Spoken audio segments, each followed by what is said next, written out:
Man, Matt, you I don't know if you realize you're saying such controversial statements at saying in principle. So, for instance, you're saying in principle we could simulate the brain substrate independence.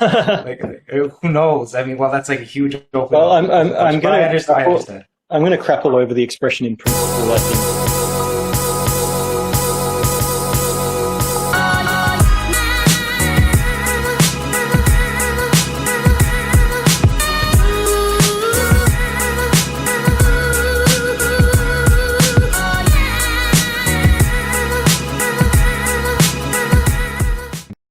Hello, welcome back to my podcast, Raised Catholic Philosophy, which is an attempt on my part to clarify some lingering issues regarding my worldview, which was largely very, very strongly influenced by my Roman Catholic upbringing.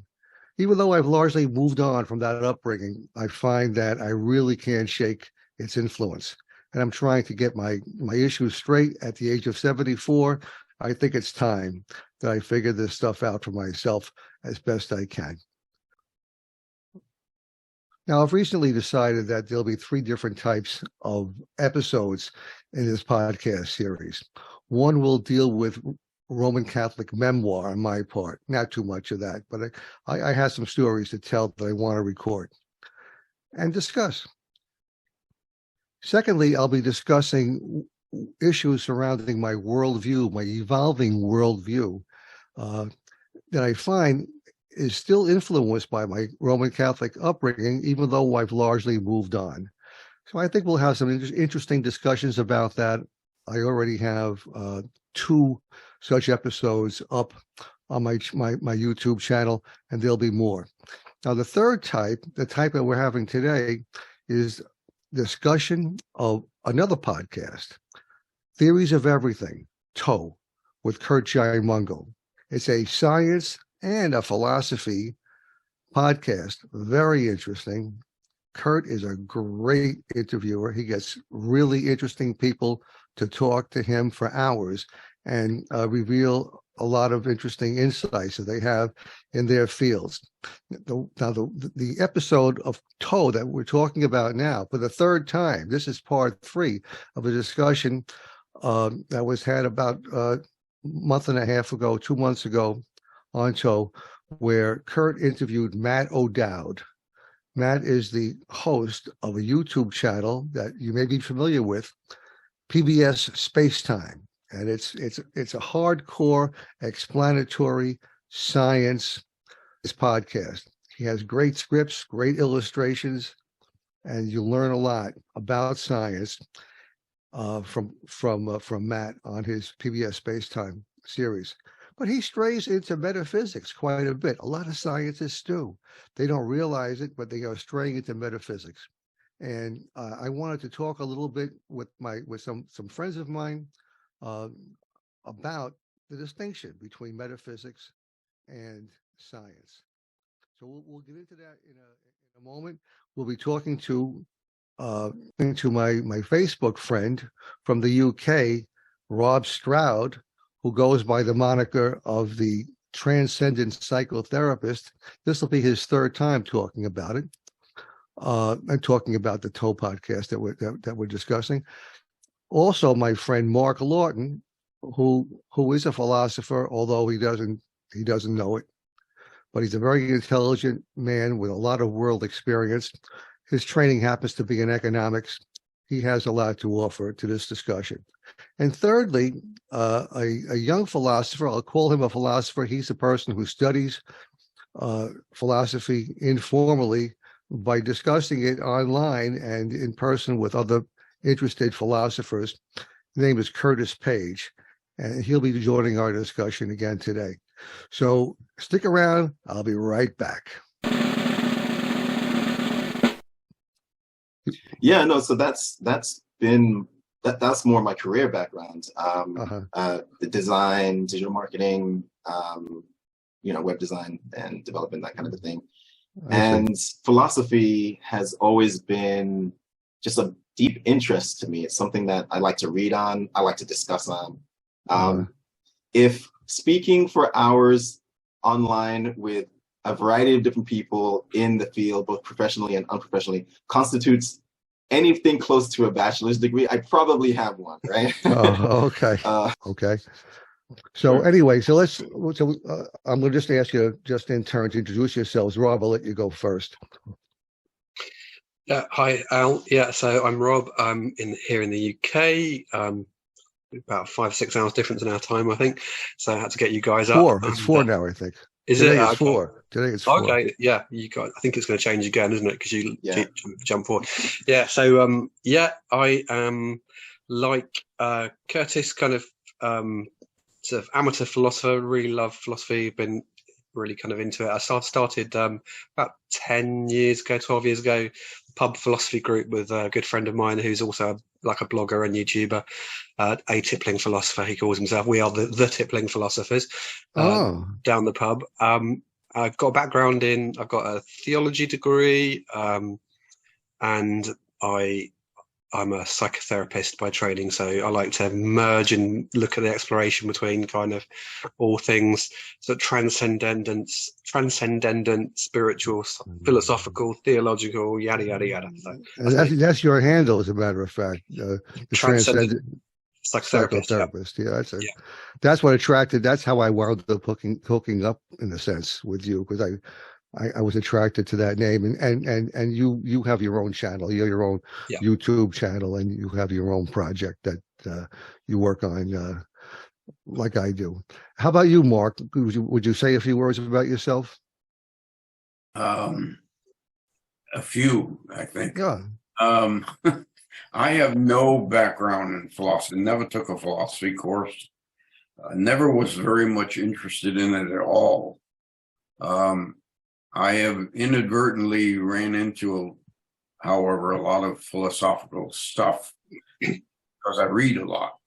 And in my reading, you become curious, what are these guys talking about? Why do they cross-reference different people and all that? And that's helped me. That's helped me to understand it a little bit better. But I would never, I don't think I would ever take on being a philosopher formally or otherwise. I think it's just an interesting side interest of mine. But I know that you're comfortable talking about philosophical subjects. Oh, I'm comfortable talking about anything. No, my basic approach to life is I'm pretty uneducated and I want to be educated. So I'm willing to listen to almost anything from anyone, from anywhere, because I think it'll add to my, not just understanding, but to my knowledge generally. And that's kind of the way unlike you, Al, I don't have much of a formal education per such. But I think I'm a ferocious reader, and I'm ferocious, as you know. I have no problem with conversations with almost anyone, as long as they're willing to have a conversation. I'm there with them. And that's basically been my approach to life. My experience has largely been, I don't know whether it's relevant, but I've done military service, I've done government service, I've done private service in Wall Street. All of it's been real interesting. Well, you're an economist by training, right? That's the nearest thing I have to any formal training is as an economist. But I've fallen out with economists because I think I withdrew from the organizations that I was in, largely because I felt that they were becoming too rigid in their thinking, not just in their thinking, but I think something happens when people get into metrics and they start to believe that models are real. Mm-hmm. And that, the trigger for me was when they started giving prizes for people who develop models of economic activity. And I think we economists have sort of forgotten that it's a social science. It's a science that has to do with human beings. And because it's largely human behavior, it's not model. It's not. You can only model it on a mega basis. You can't model it in any individual or specific way that will help you. Now that.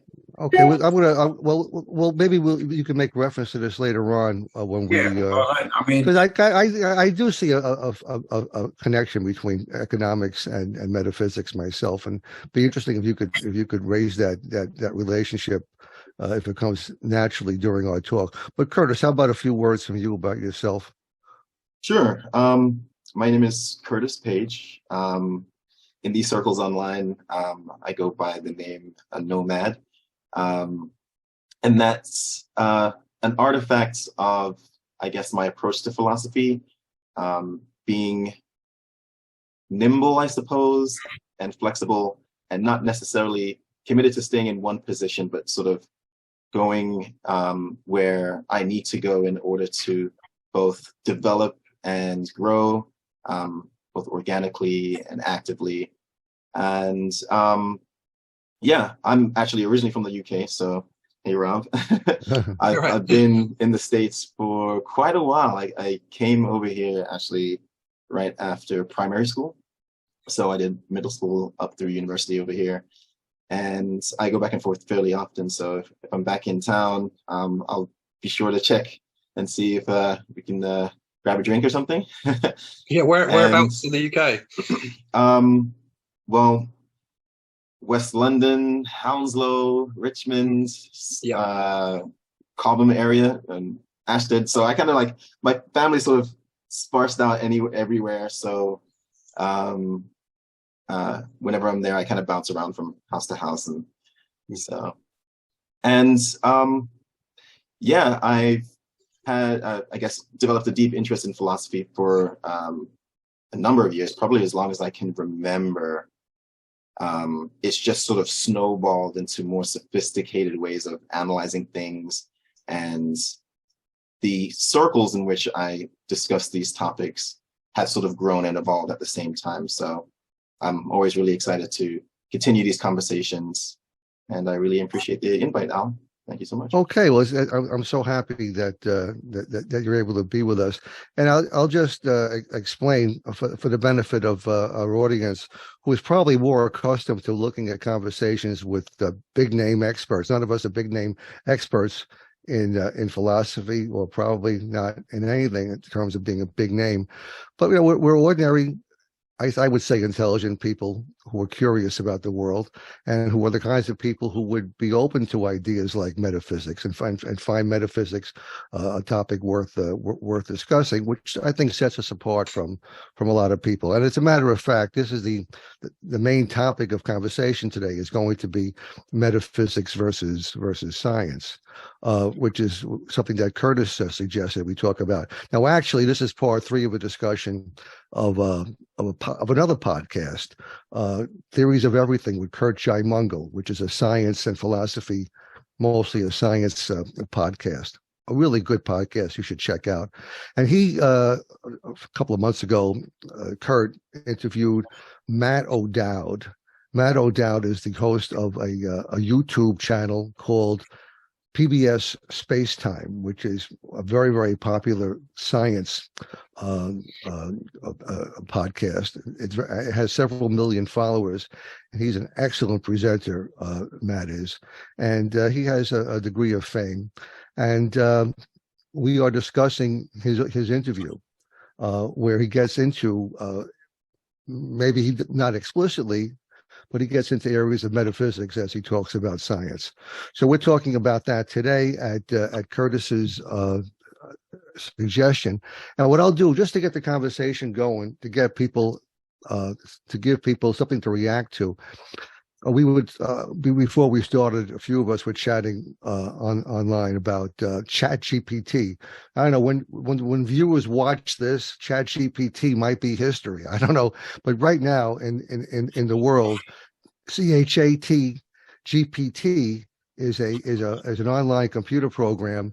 It's a artificial intelligence, and you can converse with it by typing, and it will give responses to questions that are very, very human-like, and apparently very intelligent and apparently pretty accurate. And I've been using that as a way of helping me structure some of my podcasts. And I'll tell you that I asked ChatGPT the following question a couple of days ago. I said, "Is metaphysics a mode of inquiry on a par with science?" Which I think is our topic today. And without giving its answer, I'll just give its description of what metaphysics is. So it opens its answer by saying, "Metaphysics is a philosophical mode of inquiry concerned with exploring the nature of reality, including the relationship between mind and matter, the nature of existence, the origin of the universe, and the ultimate meaning of life." So that's a nutshell description of what metaphysics is. And then later on in my conversation, I asked a different question, and it again, this was in relation to theology, metaphysics versus theology. And he listened to me. ChatGPT again gave a thumbnail description of what metaphysics is. It said, "A metaphysics is concerned with fundamental questions about the nature of reality, such as the nature of existence, causation, substance, and the relationship between mind and body." So I asked the question, now don't forget, is metaphysics a mode of inquiry on a par with science? So Curtis, what do you think? I think that both metaphysics and science have quite a bit of loaded background associated both ideas and topics that probably need to be parsed out. But if we're looking at science as like an investigative methodology versus perhaps metaphysics as an investigative methodology, and we limit our interest for the time being to those types of things, I don't think that they're in competition. I think they're sort of complementary, but they're sort of tools that are used for specific purposes that are optimal within their respective domains. I would consider investigative methodologies that are associated with metaphysics to be sort of prior to science. I think that's sort of like where things starts, and then I take the scientific inquiry and the methodologies employed within that domain to be sort of a subset of a certain range of metaphysical commitments. But that's the relationship that I see. So I don't really take one I don't really view it as a combative relationship between the two. I think that they're complementary, but they're just used to investigate different things that are related, but nonetheless relevantly distinct. Any other thoughts from Mark or Rob? Rob, it's your chance. Okay.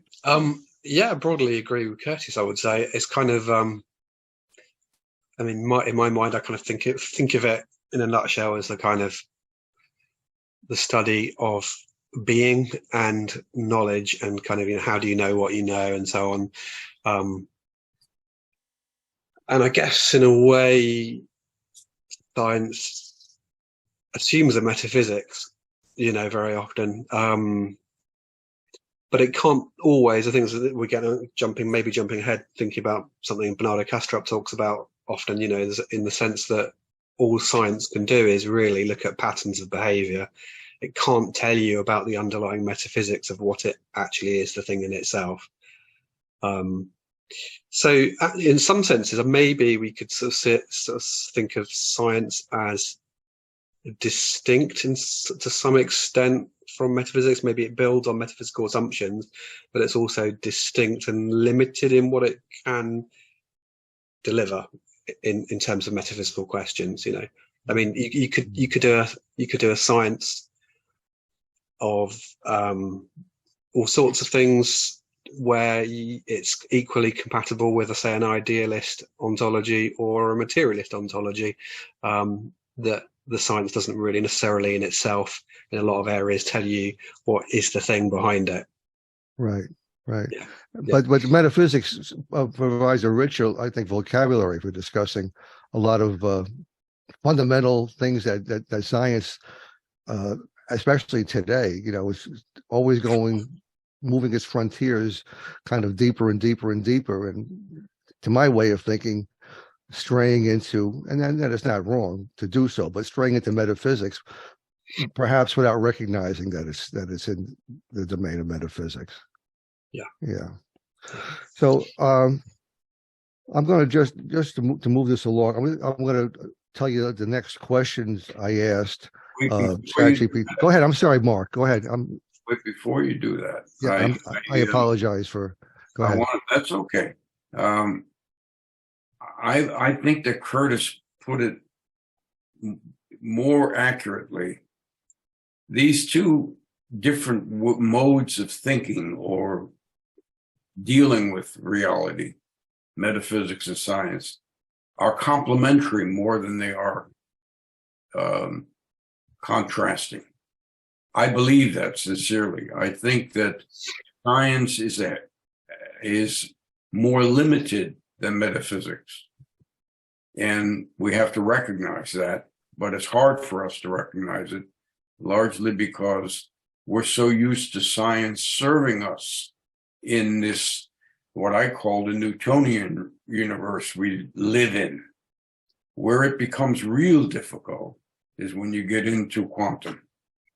And I found that in my reading of most physicists, whether it's Feynman or whether it's Graham or whoever it might be, they have to eventually let go and get into metaphysics. I mean, you want to read something, you want to read some of these physicists trying to explain the unexplainable, and they get into, they're really talking as metaphysicists. They're no longer talking as pure scientists because they know there's no way of proving. I tend to think of metaphysics as something similar to, it's what you really know in your mind, but not in your brain. That is, there's a grounded feeling in you that you know is science is incomplete in the sense that it cannot explain something that is not within the Newtonian universe.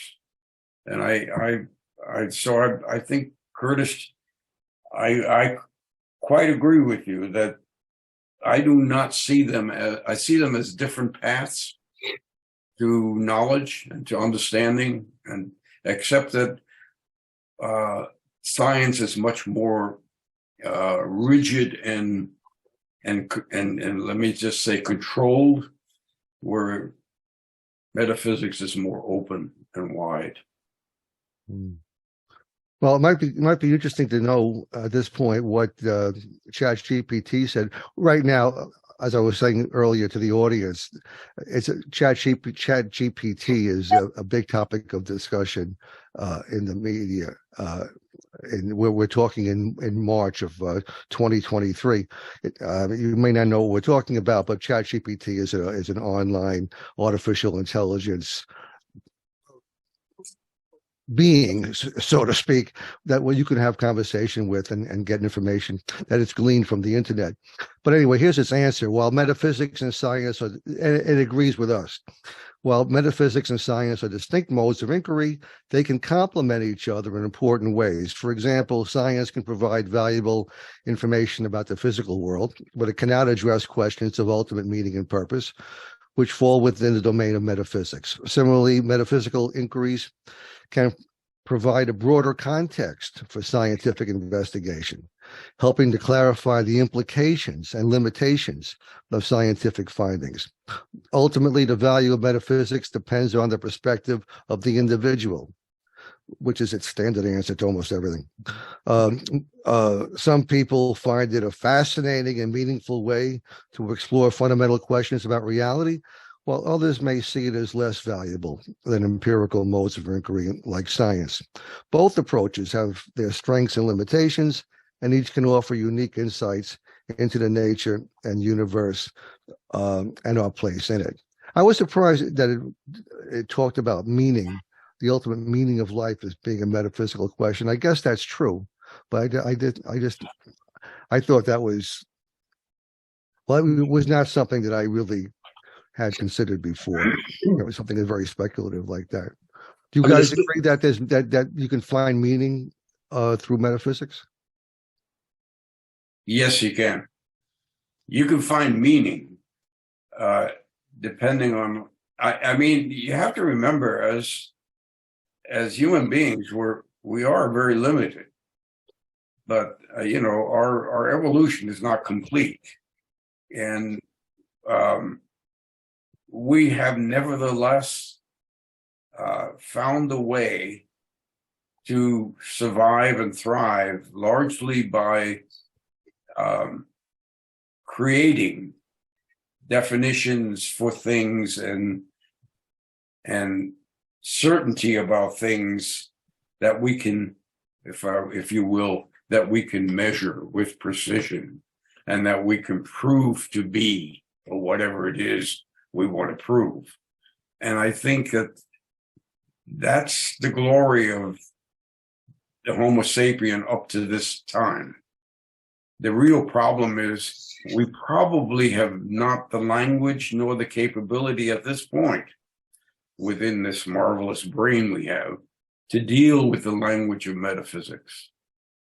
And I think, ironically, before we got into the scientific mode, metaphysics was our primary way of describing and understanding the universe and life.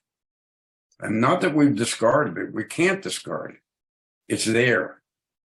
It's there because science will never get you there. Science hits a wall because it's all logic and logic traps and many ways of manipulating the things you can define and pretend you know.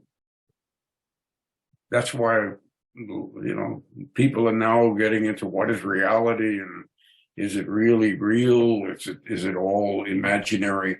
Of course it's all imaginary. We make it up. We decide what we need to be real to make us capable of getting through life, to survive and thrive and to replicate. That's our business. Any reactions to that? Anybody? Yeah, I think that what's worth noting in this type of conversation, especially for the purpose of clarity, is maybe asking the question what the purpose of each method is, or at least what they're sort of almost intrinsically aimed at, right? So with metaphysics, as far as I can tell, metaphysical theories are generally aimed at a type of unification, right? Like if you look at like idealism, the idealist wants to say something like everything that we experience in the world, from our phenomenological experience to formal experiences, how we structure the world, all bottoms out in mind, right? In consciousness. The material, so their basis for unification is going to be, consciousness. The materialist, on the other hand, is going to do the opposite, right? Their theoretical inclination is going to say, yes, we see all this diversity in the world, but how do we unify it, right? But I'm going to unify it by positing this baseline material substrate, perhaps something like that.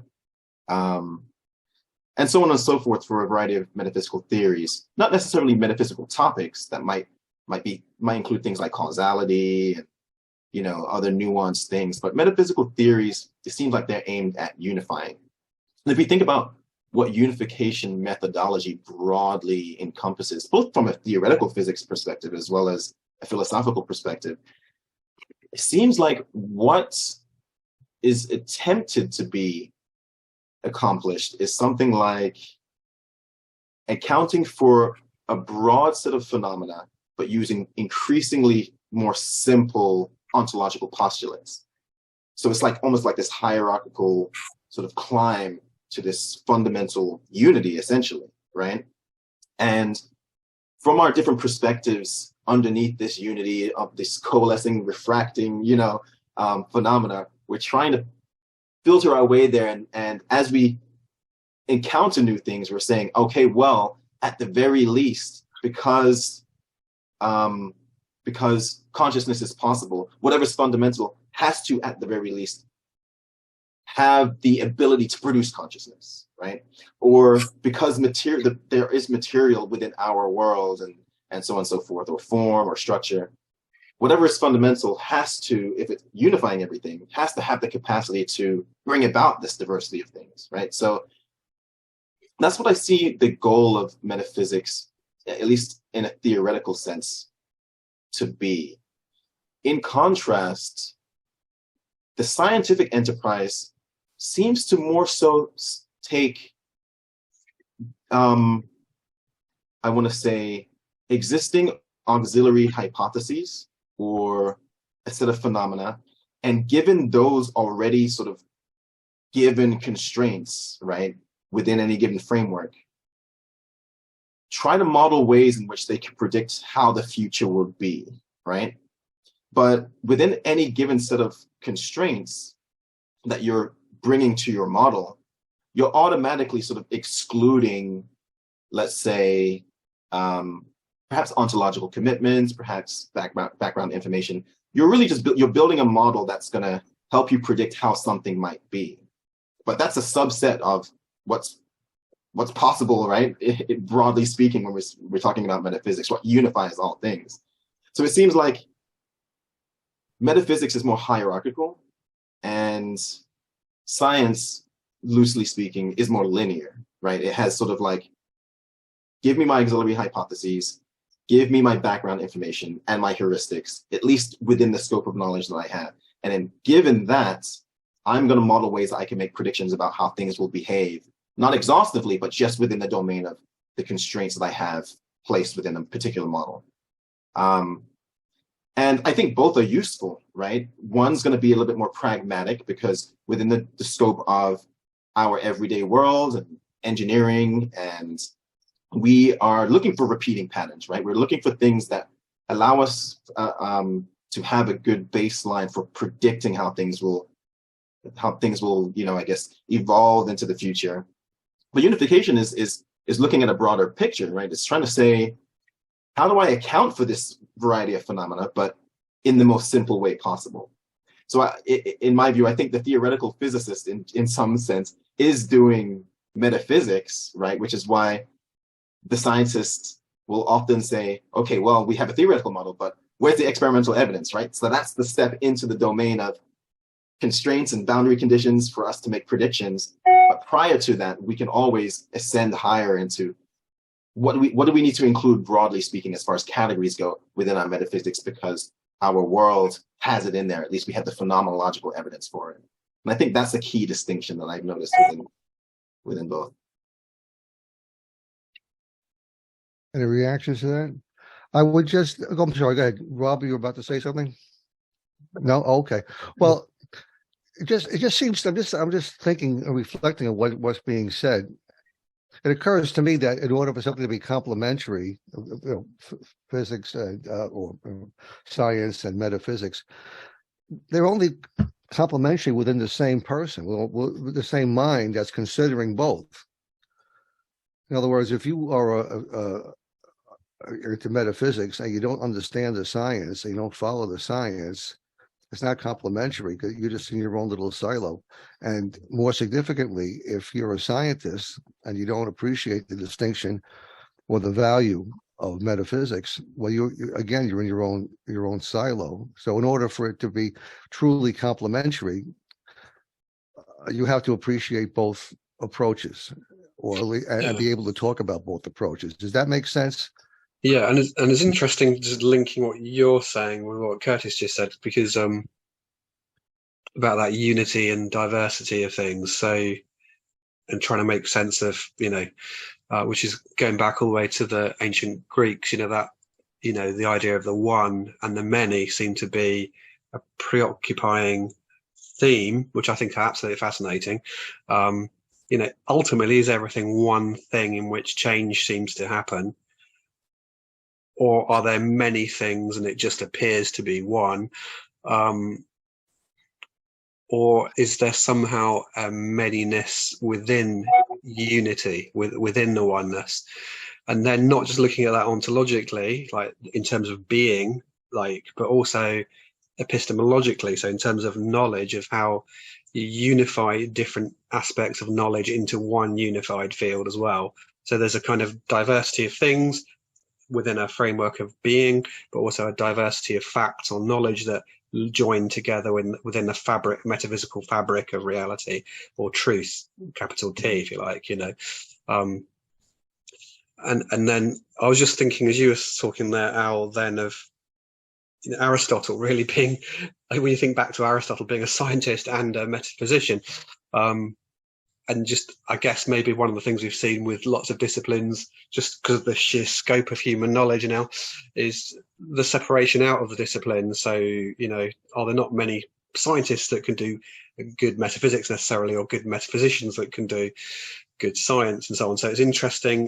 You get a loss, I think, when the fields can't communicate effectively, understand each other's language and so on. So yeah, just kind of tying together a little bit there what you and Curtis were saying. Yeah. I mean, and you talk about you know, having a view of both metaphysics and science, but within science right now, it's way beyond my ability to follow the latest developments. It's so specialized. It's said that it takes a person has to be 30 years old before they're fully competent in science in any field of specialty, and they can't talk about other subspecialties within their broader field. I mean, I read somewhere recently that terms like physics are so specialized. The term physics means almost nothing now. You got to be more specific when you're talking about physics. There are so many branches of physics where the experts can't even talk to each other because they don't understand enough.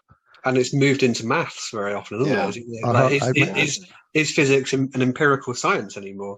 That we're getting into the ontology of how you know things. You know, like, is Don Hoffman doing his science of conscious agents? Is that science? Is it metaphysics? Is it? Because I mean, the trouble is, at a certain scale, you can't do the empirical to some extent. Right.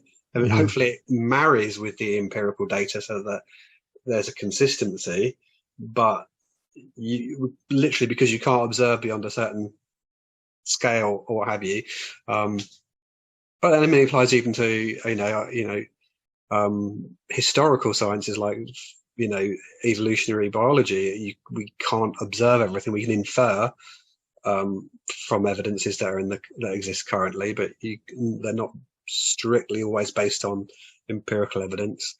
They're inferential very often, but yeah.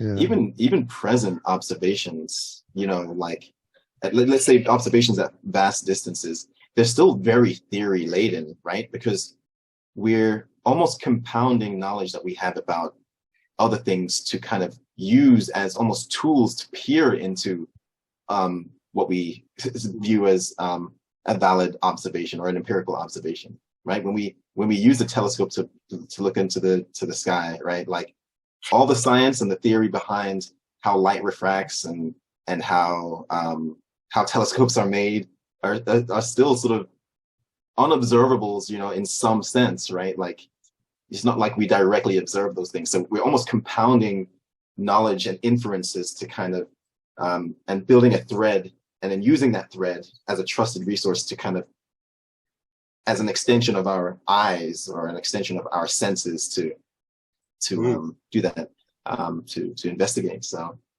and a classic debate, I think, within the Greek metaphysics, you know, is like, should you primarily rely on the senses or primarily rely on reason? Well, I want to just interrupt you. We'll maybe go back to that. Mark has been trying to get a word in edgewise. Go ahead. Well,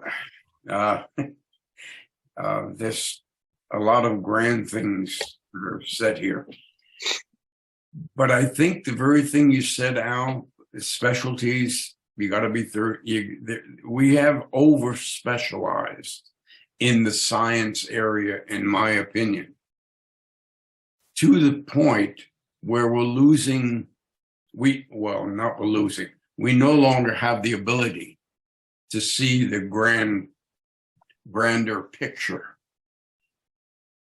I think of, let me put it this way, I think it took a bit of metaphysics for Einstein to come up with what he did. And his brain almost fried.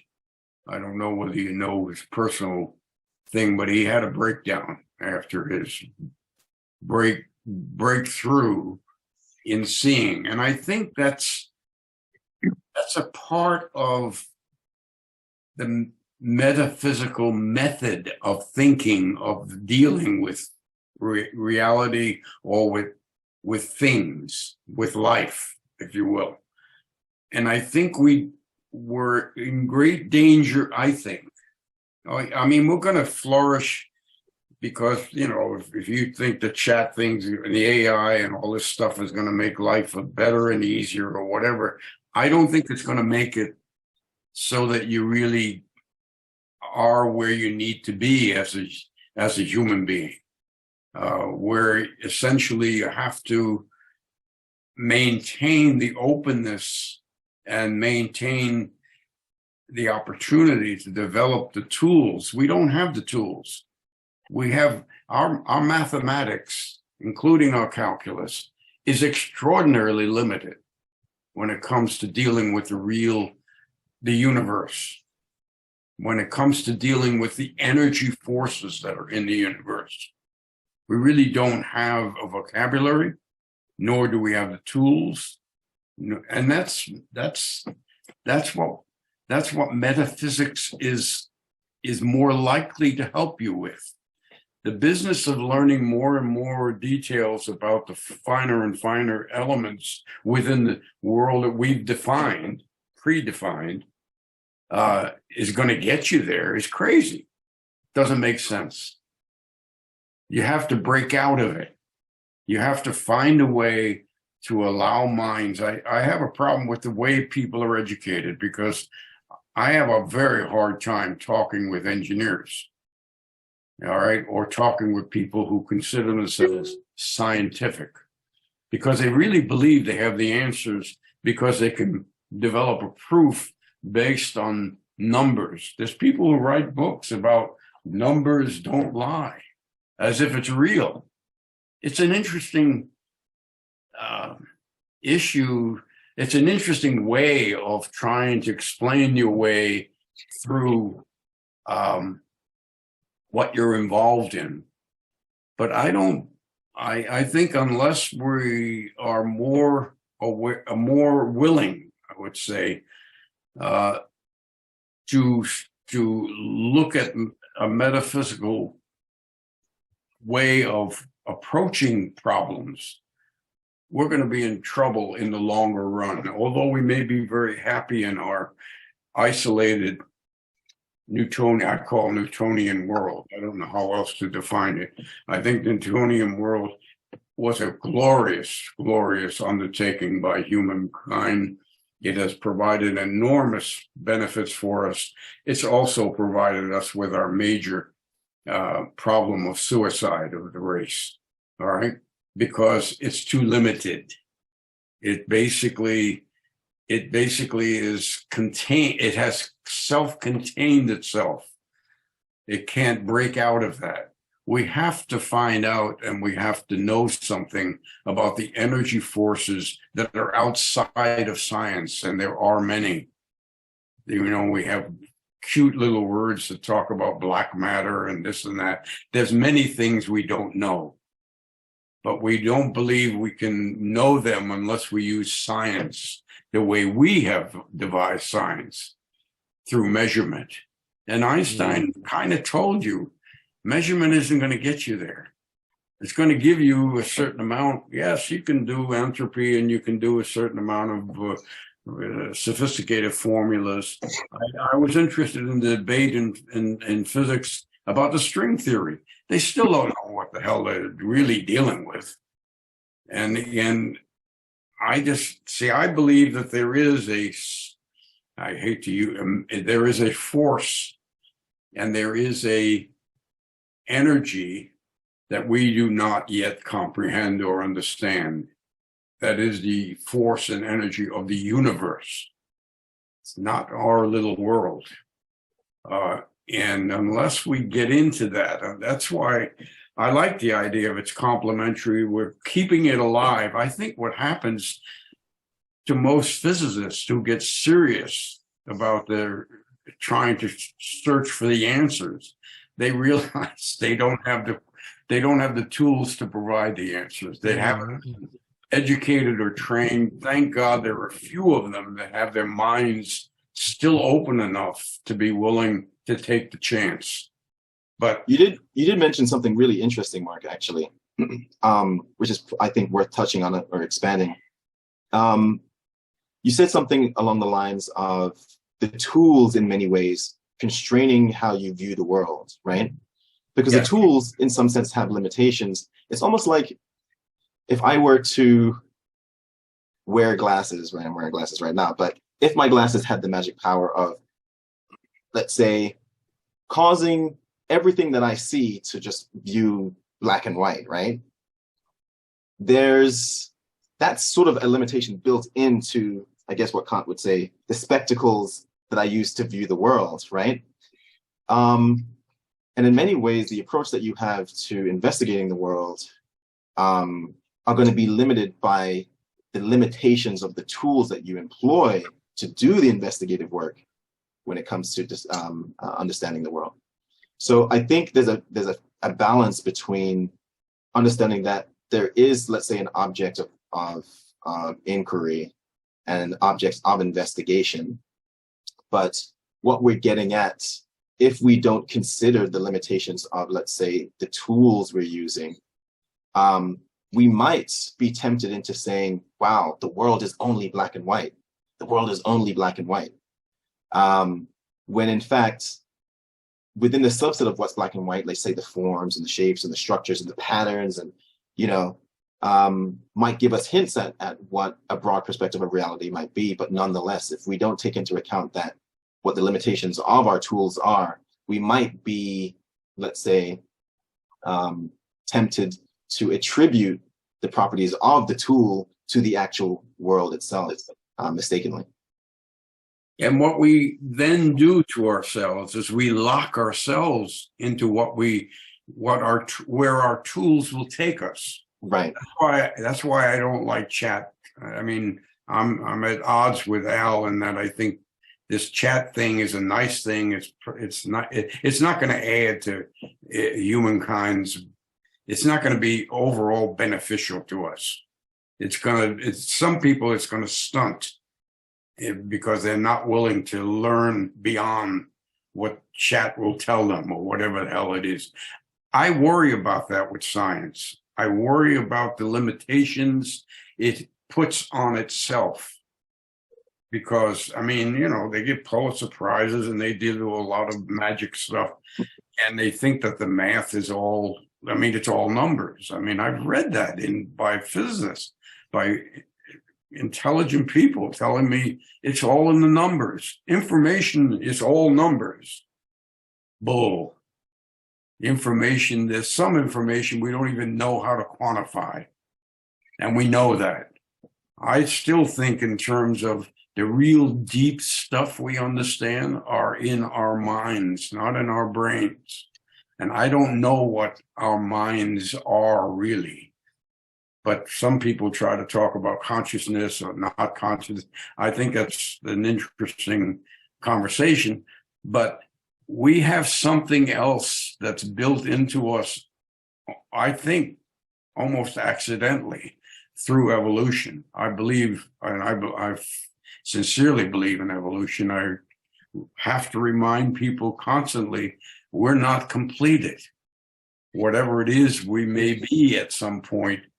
I mean, it didn't stop just because the scientific revolution started. No. What science and that revolution did was it set aside a portion of knowledge to enable us to thrive and to take advantage of the resources we have. But that's not that it's going to run out. I tend to think, I don't look at lifetimes, I look at thousands of years. if you play it out in thousands or in millions of years, our science doesn't work out for us. All right, it doesn't.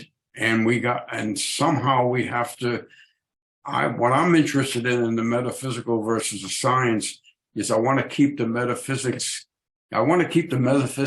alive enough or viable enough that there will be serious thinking people who will be willing to take it on and use it. Because I think I don't think we don't have the tools, the language, the wherewithal to not just understand it, but to deal in it, to work with it. You almost hint there at, you echoed or riffed, if you like, off of what Curtis was saying, in the sense that there was this idea of there being kind of knowledge within us already somehow, which Curtis was referring as well to Kant and thinking about the categories of reason, I suppose, and morality, even like Kant's categorical imperative. Just like, we've discussed that idea of, are we locked into our own knowledge sphere, if you sense, or our own toolkit, our own sensory and rational toolkit?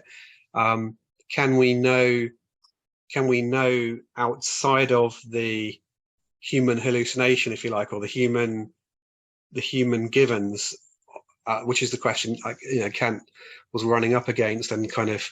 But why not? Why not, Rob? Why? Well, I mean, Kant's argument was basically that you've got the world out there, what he calls the noumena, and then we have like the phenomena, the way that we experience it through our senses and so on, and our rational categories that we already bring to bear on the world. And he was saying, in his opinion, I don't think I thoroughly agree, but in his opinion, we are therefore, there's no way of stepping outside of our own categories of knowing to know that what we know, to know the world. It's a kind of a loop, in a sense. We're caught within the axioms of our own programming, I suppose, would be a way of looking at it, within the axioms of our own sensory and perceptory and rational, not computational, that's not a good word, but ways of knowing. It's like a paradigm we're immersed in already. Is that in part why some have used hallucination drugs of some sort to get you beyond where you normally are? Because obviously they're not, I don't think, in our recognizable universe. But is that an avenue of some sort? I don't know. I think for the purpose of this discussion in particular, I was using more of using it more as an analogy with respect to our scientific framing when it comes to how we investigate the world. Though the analogy is just going to map onto the tools that you bring to bear to your investigation are going to be reflected in the results in some degree. I mean, I think Kant's view is one that tries to distill that idea all the way down to what we ultimately can know, given, let's say, the categories of our perception and our reason. But nonetheless,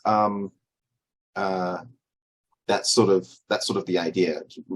We don't really necessarily want to limit ourselves to what our tools, not necessarily our ontological tools or our metaphysical tools, but our tools in the scientific domain force us to, right?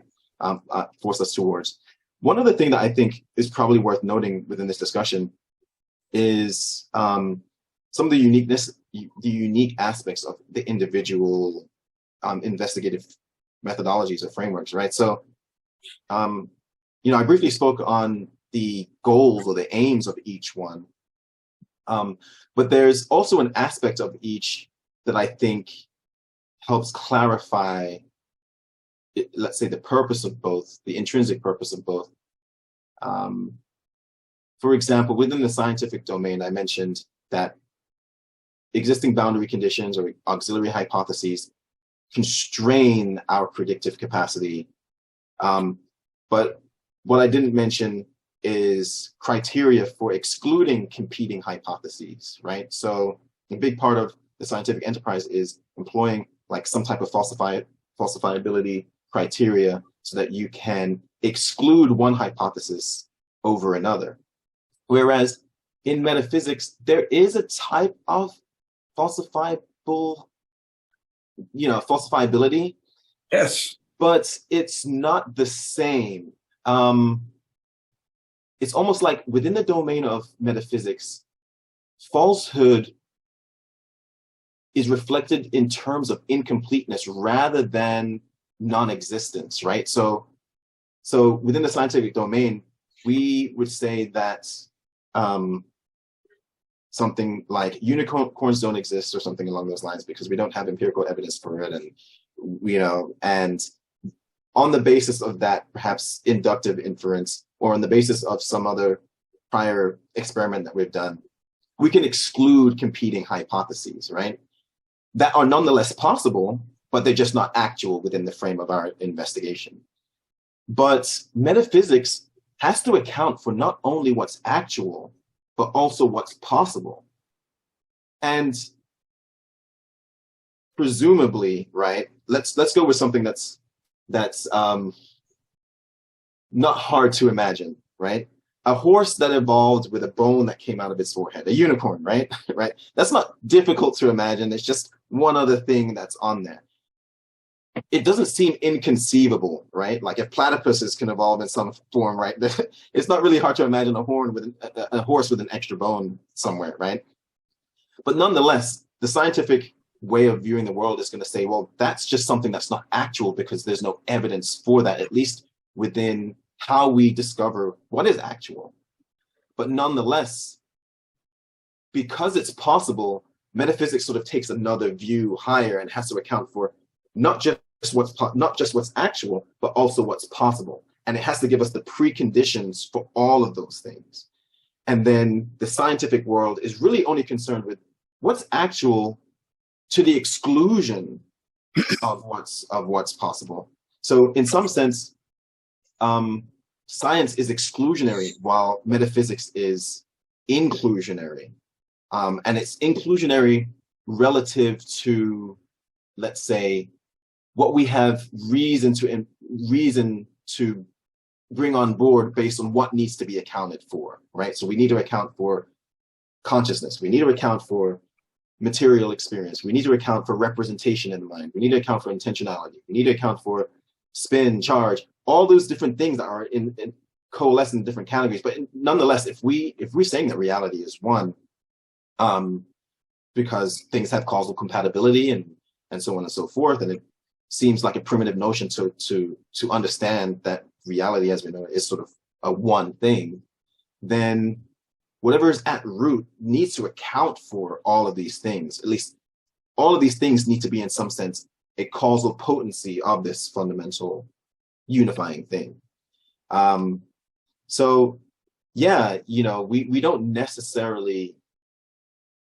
So a big question that has sort of been circling in conversations that I've been having recently has been, what does the falsifiability criteria look like within the domain of metaphysics? How do you say that this metaphysical theory is wrong and this metaphysical theory is right when the aim of it is inclusion in some sense, right? But I don't think you exclude, or I don't think you falsify on the basis of exclusion within metaphysics, which is what I meant, which is what I mentioned. But I think what you're doing to eliminate, let's say, one metaphysical theory over another, you're more so doing that to the theoretical framing, not necessarily the ontological postulates, I would say. And just to give a little bit more clarity on that, the idealist is going to say there's a lot to account for, right? There's matter to account for, there's mind to account for, and so on and so forth. And they're going to bottom out in mind only. And then they might have the hard problem of matter, right? I don't think that's something that people really talk about in the conversation generally. But they have to account for third-person objects using only a first-person primitive, right? The opposite side of the fence is like the materialist that has to account for first-person experience with the unifying thing being solely a third-person object, or not even speaking about it in terms of persons, just an object without experience, right? In some sense. But when you're unifying, the theoretical framing of having one thing to the exclusion of everything else, I think becomes more of a hindrance in metaphysics. Whereas if you're saying, well, there is mind, because we have phenomenological evidence of first-person perspective, and there are objects of experience, how do we then unify those things in a more primitive way, right? We don't have to say to the exclusion of exhaustively in order to kind of say there are things that seem to be categorically distinct that require unifying or having to account for, essentially. But don't they also, shouldn't they also require you to leave them apart? In other words, you don't have to unify everything in a metaphysical world. You shouldn't. Well, yeah, that's gonna be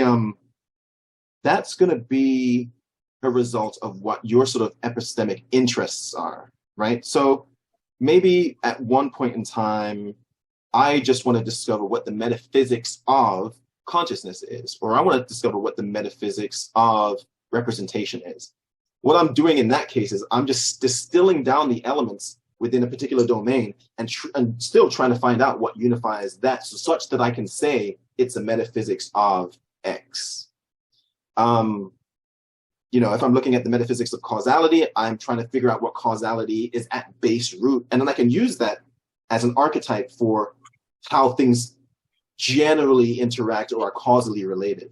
But because there's an assumption that everything is one, there's an assumption, there's like the word Curtis used earlier was reality. So like to come back to Mark's thing, well, does it have to cohere?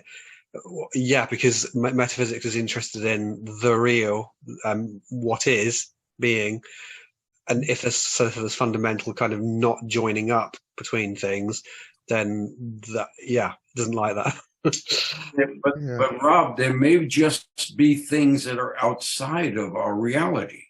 And Curtis, I like the idea of the unity if you can get to it, but you know what it shows me?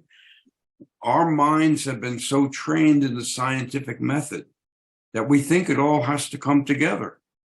Well, suppose it doesn't have to come together, and yet it can serve. I mean, it can provide the essence of what you need in a different way, in a different vein. Right. Yeah, I think there's a fair point there, right? There's a point to be made about the practicality of what's useful within the domain of what we have access to. That's okay. And I think that's fair enough, But as soon as we say, is reality one? Like, does it make sense at root, regardless of whatever pocket we want to relegate ourselves to as far as investigation goes? Is reality something that's one? And if it is one, more primitively than it is diverse, then we have to, there's an approach to discovering, let's say, what unifies things in its respective tier. But I wouldn't say that there's something outside of reality. Because as soon as we say something like, there's something outside of reality, then that thing that we're pointing to is in some sense included in what we're calling real, even if it's causally distinct from something else. Exactly, yeah. It's like I remember thinking about this in terms of, someone saying, well, could there be two fundamental realities?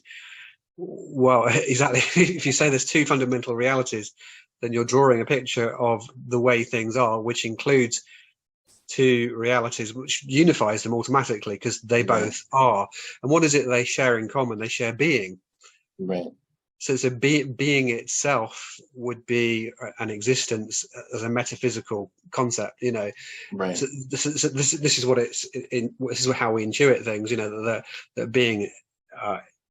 So if you have a diversity of all these, like, you know, atoms and the manyness of things, the multiplicity, the diversity of things, there's always also this intuition of the unity of things, like this atom here and this atom here. They both share in being, but they also share in truth, because they're being to in my sense is, as Bernardo said something about this the other day, if we get to Bernardo, to be is also in some sense to be experienced or to be known. I'm not entirely happy with how I phrased that, and maybe there's more thinking to do around it, but there's some analogous interpenetration between being and truth at that level of reality. I'll stop there. Yeah. Well, I think what you're saying is right. The relationship between truth and reality, it's almost like truth is parasitic on reality, right? Because truth is an artifact of how we represent the world. It's not like a rock can be true. A rock is real, but us creating propositions or forming propositions about the rock are what are subject to truth and falsehood, right? Because there's no dichotomy in the thing itself, right? It's just what it is. It's just being what it is. But when we step back and we represent the world in terms of some type of, let's say, sentence or proposition, then it puts us in a domain where now there's a dichotomy between what's possible and what's actual, right? Because representation allows for that, and now we can actually now our propositions are now subject to either being true or false, but they're still parasitic on that reality itself. Yeah. Do you think? I mean, what about the idea as well? Like, rather than saying parasitic, so you've got being and then truth being parasitic on being. Is there another, which I'm open to? You know, if we get into kind of consciousness or idealism, could it be that within consciousness, if that's the primary substrate, that knowing or experiencing and being are a unity? You know, in the same way, we get this in theology, where it's called divine simplicity. So you have the idea that how we experience the world is somewhat akin to, this comes back to the one and the many, interestingly. Right. Like, if you look at, you have a prism and you shine white light through it, and it refracts out into the multiplicity of colors. So the way we see the world, like even all the attributes and properties like wisdom and goodness and love and whatever, you know, and they're all sort of finite in their colored refracted representations, but in their potential fullness, which is why you talked about earlier, that you know, the pyramid at the top of metaphysics, you know, everything is united in a pure simplicity of being. This is what the classical theistic view around lots of different religions around the world kind of holds. So in that sense, like being and truth and beauty, they look like distinct things to us from our side, as you know, the prism, right? Within the prism, from refraction, a finite perspective, but within the ultimate, if you like, it's indistinct. You know, truth, goodness, beauty, the one. Thinking of Plotinus here and some of the Neoplatonists, you know, this is all a unified field. So rather than being parasitic, they're just a unity of being, knowing. In Vedanta, it's like talk about, is it being, knowing, bliss? Exactly. Sat, Chit, and Ananda. Right. You know, Exactly. I've said a lot. I'll stop there. But no, that's very interesting, because I'm very sympathetic to the Neoplatonic philosophy, especially the views on the one and the many. The interestingly enough, yes, I think I would agree that these individual refractions have all converge essentially in this ultimate oneness. But nonetheless, the coalescing out of the refractions has tiers of, let's say, ontological priority. So I think that there's, in the same way that there's like primary colors, secondary colors, and so on and so forth, I think that's sort of the same thing that sort of happens as you move out away from the one, like you descend into tiers of refraction. So that first tier of refraction would have to be something that can, let's say, do the refracting, right? Be the boundary condition between the unity and the separation. I think that's what the Greeks call like the logos or the nous, right? The divine intellect. That's not only a representational intellect, but it's an active instantiator of boundary conditions. So it's the instantiation of reason. So you follow the path of reason back in order to get to the one, right? But you have to kind of essentially go through the nous to get to the one. But the nous is almost like spitting out patterns and that's part of the act of creating, I suppose, right? It's like spitting out patterns into the world, and we're just jumping on the little like stones of things, and we're viewing these patterns as how the world is, right? But only in as far as the pattern presents itself, and the pattern is going to be necessarily a limitation, right? Because limitations are the boundary conditions. The boundary conditions give those individual things their predictive and causal uniqueness. Otherwise, this has been so fascinating. I've been wanting to bring the discussion back to science, comparing science and metaphysics, and I stifled myself because it's so fascinating. We're watching metaphysics take place on the screen here between you guys, Curtis and Rob, and it's a wonderful demonstration of what we're talking about. So maybe I can bring you guys back together again sometime, all of us perhaps, to discuss metaphysics the way you have been and demonstrating it. But I do feel I need to bring the topic of science back into it, and I'll just if I may, I mean this is I hate to pour in cold water on it, but I think I feel an obligation to stick to the topic. I wanted to bring your attention back to the video of Matt O'Dowd talking to Curt Jaimungal, and somewhere around halfway through, there was a discussion about Bernardo Kastrup's metaphysical idealism theory, and Curt asks Matt, "What do you think of Bernardo Kastrup's theory?" And I would, when I make this, when this is a final product, I'm going to show it. I'm going to actually show that clip, but I'm going to read to you how the conversation went, and I'm going to ask you whether Matt is doing metaphysics here. So he's talking about consciousness, and he's talking about how it arises, and we know that Bernardo Kastrup postulates. Out of necessity, he postulates that consciousness is somehow primary, because the current model, the materialist model, doesn't work. It can't account for consciousness, so they start from scratch. They say, let's say consciousness is primary. Can we get to material things from consciousness?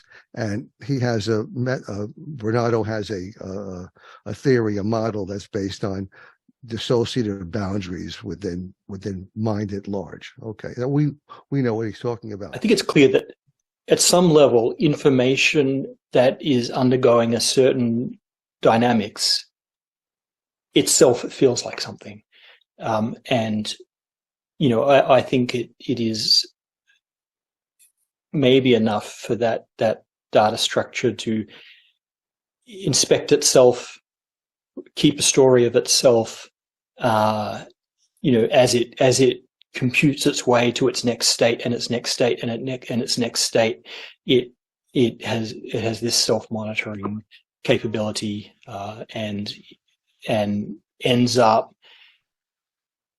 telling itself that it's conscious, okay, because it inspects its own inspection of itself ad infinitum, and so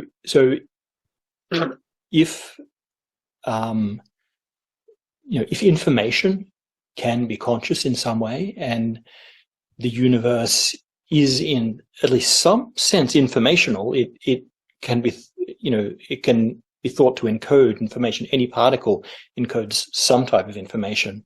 even if it's only about its own existence, then you can imagine this spectrum of consciousness. And so Bernardo's sort of panpsychism, version of panpsychism, is one in which he says that that the consciousness is the most fundamental element, not the material. I think you can be a panpsychist and not say that. I think back to our discussion of dualities, you can have two completely different stories about the world, and completely different mathematical frameworks for describing its dynamics, but they are ultimately describing the same thing. And I think that's the case with consciousness. I think you can take, for example, a conscious human mind, which we can't argue has consciousness, and you start taking things away. You scale down its ability to tell stories about itself, to self-inspect. Okay, you can, for example, go on a meditation retreat and learn to be purely in the moment and only aware, and you can learn to suppress all of the chatter, all of the internal dialogue. You can suppress all cognition, essentially, periods, to a point where you are only perceiving. Okay, so you still have a qualia, but you're not telling yourself a story about that. You're essentially just being the data structure that your brain has assembled about the outside world without analyzing it.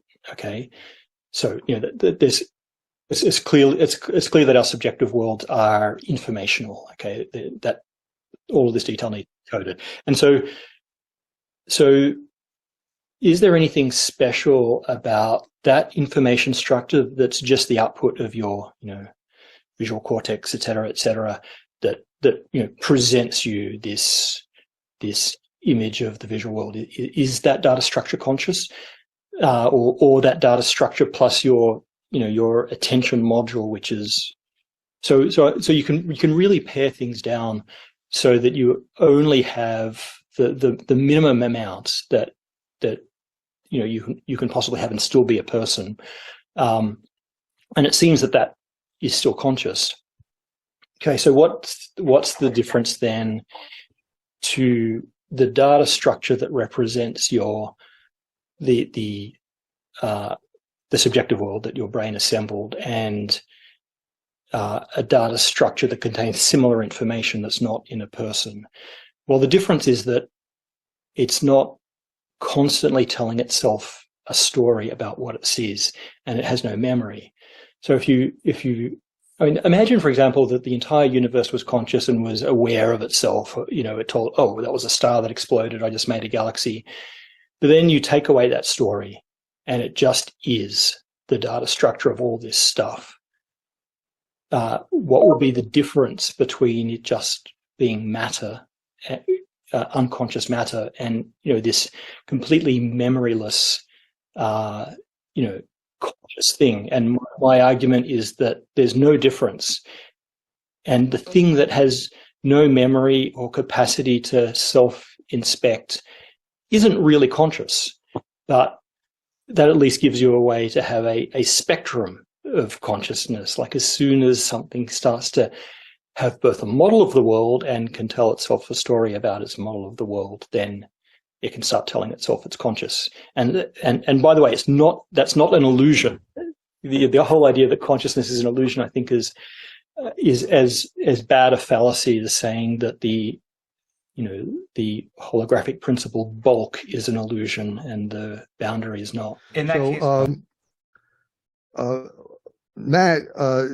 case, Matt O'Dowd says, what allows, and my question is this science or is this metaphysics? What allows something to be conscious is having memory and having an ability to self-inspect.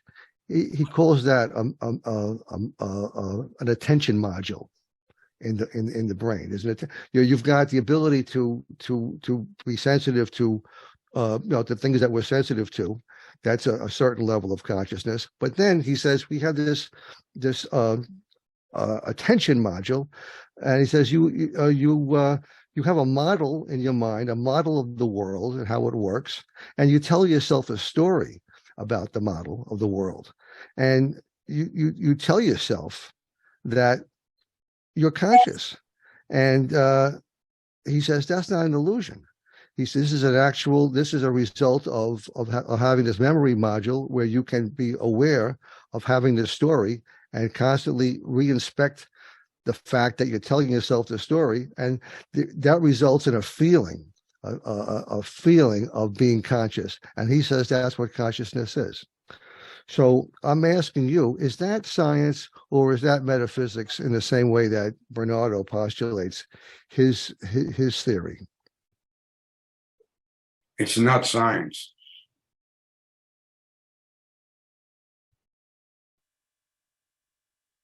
It seems more like phenomenology. If I were to classify it as something. Now, I oversimplified his explanation. I mean, he uses more words, but I think I distilled it accurately. Yeah, there is a gravity in the academic field that lauds the badge of being science as the highest achievement, right? So even when people do adopt a particular metaphysical theory, they're almost forced, in order to give it some type of credibility within their sphere, to find a way to scienceify it, right? It's in my view, it's a little bit unnecessary, but I understand why people want to do that, because they want their views to be taken seriously. I would say that Bernardo's view, at least as you described it, or as Matt outlined it, is sort of firmly within the realm of metaphysics, but more of it's sort of like trying to find what the metaphysics of consciousness is, right? Like what's the most primitive structure of consciousness? Don Hoffman's conscious agent dynamics is sort of like trying to extrapolate physics from a baseline set of commitments, metaphysical commitments, whereas what at least the discussion that Al brought up seemed to be mapping is, how do we appropriately define consciousness? What are the constituent elements? That seems like what they were modeling. But it seems like the primitive structure of consciousness is something like intentionality. It's like directedness and awareness and recursiveness. I think those are sort of primitive structures, or at least maybe a single primitive structure of what we would consider consciousness. Yeah, it was interesting listening to that description, Al relating Matt's comments there. I think he's almost describing, or having a stab at describing meta-consciousness, which is, Bernardo talks about that, which is what you would do phenomenologically, as Curtis said, when you have a continuing sense of ego of who I am, and with my reflecting back on my story and the sense of self, and, I'm this person that grew up here and, lived in the UK for a while and came over to the US, etc., etc. So there's your kind of memories, and you pull it together into a story. I think what he's ignoring, Matt, there is the phenomenal consciousness to start with that Bernardo talks about. And he makes a similar mistake at another point in the video, where he sort of talks about information being a sort of self-referential informational loops as generating consciousness. That made me laugh. I was like, what information feels like. Yeah, I mean, what is information? If information is just like the zeros and ones, something's, you have to have a knower for information to be information. Yeah. And if you haven't got a knower first, there's nothing that can be informed. So it's kind of putting the cart before the horse in a sense. So I think almost in my mind, Matt O'Dowd gets the conversation back to front. It's not necessarily asking the right questions first, but yeah. But the host challenged him on that too. He said, aren't you smuggling in this notion of feeling like, right? Like, because information, we know what information is independent, let's say, of feelings and psychological attitudes and so on and so forth. But as soon as we say what it feels like for information to be, then it's information plus whatever feeling is, right? Whatever is attributed to this notion of feeling. But yeah, that was definitely really an interesting point in that conversation. Yeah, Curt called it circular. Which is why ChatGPT, sorry to interrupt, is it's not just because there's information going from this computer to this computer. It's not consciousness. It's not knowing anything. Right. It's yeah. Pseudo knowing. I do only have about 10 minutes before I have to run. Okay. But that's cool. That's fine. That's great. I think we've had a wonderful discussion. How would you, since this is your first time here, was there anything that you, Curtis, wanted to bring up for discussion today that we haven't touched on? No, this was actually really great. I like these types of conversations, and I really enjoy listening to people and try to get their perspectives, especially the first time I meet them. I'm just like a sponge. I want to absorb. I want to see a new perspective, hear someone's, opinions, and being in these types of circles and having people with genuine perspectives, genuine opinions that are willing to challenge mine as well as willing to have their own challenges is sort of like my ideal situation, because I want to kind of honestly and genuinely carve out a view of the world that makes sense and is reliable. And a big part of that is sort of like talking to people continuously. So I really enjoyed this, especially for a first conversation. Well, I'll just say I truly enjoyed just witnessing the conversation, and it's purposeful. It's aimed toward understanding, uncovering, something that's closer to truth, improving your understanding of the world, and respectful, and all those good things. And it's something that I don't see so much as I would like in my daily life. So I really appreciate it. So why don't I just ask if anybody else has any closing thoughts? Mark, any closing thoughts? Well, and not any closing thoughts, but I was thinking in terms of Dowd's idea of modules in the brain. I think it shows he's a scientist. He's not a metaphysicist. Right. I mean, to make it as simple as I can, I just see that's an interesting organization of the mind, but it's very similar to a lot of engineers who think we're going to create artificial intelligence because we're going to understand all the wiring within the brain of the neural networks. I think that's also insanity. I don't think they understand the plasticity and the complexity that's involved in both the chemical as well as the material stuff that makes up the brain. And by the way, I think there really is a thing that may be a reflection of the brain, but it's called the mind. That's when people talk about feelings. When they talk about feelings, they're not talking about consciousness per se. They're talking about something deeper. And I think I don't know whether Dowd gets into that sort of thing, but I found it interesting that he thought that there were such things as modules in the brain. I think that's an interesting concept. Well, that was a shorthand for those concepts. It's a very useful thing for a scientist to have, because he really can't deal with the metaphysical stuff. So you turn it around to what you know how to do. Good point. Yeah. Rob, any closing thoughts? No, just to say, good to meet Curtis for the first time, and speak to you guys again. So enjoyed the conversation. Okay, and just I have it like an 8-page transcript of my conversation with ChatGPT about this, and it's partly about theology. You might find this interesting, Rob, but I'll put a link to it in the description. And just for correction, I'm just very curious about ChatGPT. I'm not a proponent, but I do believe that you should play with it before you comment extensively on it and experience it. So in your own particular way, which I have been happy to do. And I'm not disillusioned about it, but I'm happy to have the experience of being able to play with it. So I'll say thank you very much again. Really appreciate it. And I hope that we'll be doing some of this sort of thing again in the future. Well, thanks so much for sticking with it to the end. That was our third discussion of a TOE podcast where Curt Jaimungal interviewed Matt O'Dowd.